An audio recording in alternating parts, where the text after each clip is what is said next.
Hi friends, welcome to natural medicine channel. இப்போ நம்மளுக்கு இருமல் வந்துச்சுன்னா அதை எப்படி நான் சரியாக்குறது சொல்கிறேன். இயற்கையாக எப்படி சரியாக்குறது சொல்கிறேன். இதுக்கு நம்மளுக்கு 3 பொருள் தேவை. ஒன்று இஞ்சி, இன்னொன்று வெல்லம், இன்னொன்று மிளகு. ஓகேங்களா? இது 3த்தையும் என்ன பண்ணணும் நான் சொல்கிறேன். இஞ்சி ஒரு துண்டு எடுத்துக்கோங்க. சின்ன துண்டாக எடுத்து வெட்டிக்கோங்க. உங்களுக்கு இஞ்சி பிடிக்கணும்னா இன்னும் கொஞ்சம் அதிகமாக சேர்த்துக்கலாம். ஓகேங்களா?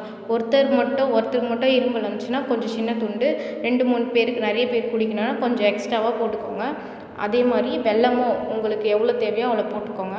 அதுக்கப்புறம் கருப்பு மிளகு. இந்த மிளகு நல்லா தூளாக இடிச்சிடுங்க. ஓகேங்களா? நல்லா இடிச்சிட்டு எவ்வளோ மிளகு எடுக்கணும்னா ஒரு 10 மிளகு 12 மிளகு போடுங்க. ஓகேங்களா? உங்களுக்கு காரம் அதிகமாக பிடிக்குன்னா இன்னும் போடுங்க.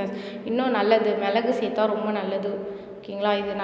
இதை இடிச்சிட்டு இது 3த்தையும் தண்ணியில் கலக்கிடுங்க. நல்லா கலக்கிட்டு நல்லா கொதிக்க வைங்க. ஒரு 10 நிமிஷம் நல்லா கொதிக்க வச்சுட்டு உங்களுக்கு கஷாயம் மாதிரி ஆகிடும். அதை நீங்கள் ஃபில்டர் பண்ணுறங்க. வடிகட்டிட்டு அந்த கஷாயம் மாதிரி வரும். ஓகேங்களா? அந்த கஷாயத்தை நீங்கள் அப்படியே குடிங்க. நல்லா கொஞ்சம் வெதுப்பாக குடிங்க. இதே மாதிரி நீங்கள் ஒரு வாரம் ட்ரை பண்ணுங்கள். ஒரு வாரம் ஃபுல்லாக ட்ரை பண்ணுங்கள். ஓகேங்களா? நீங்கள் 3 வேளை குடிக்கலாம் இதை. ஓகேங்களா? இது குடிச்சிங்கன்னா உங்களுக்கு இருமல் சரியாயிடும். ஓகேங்களா?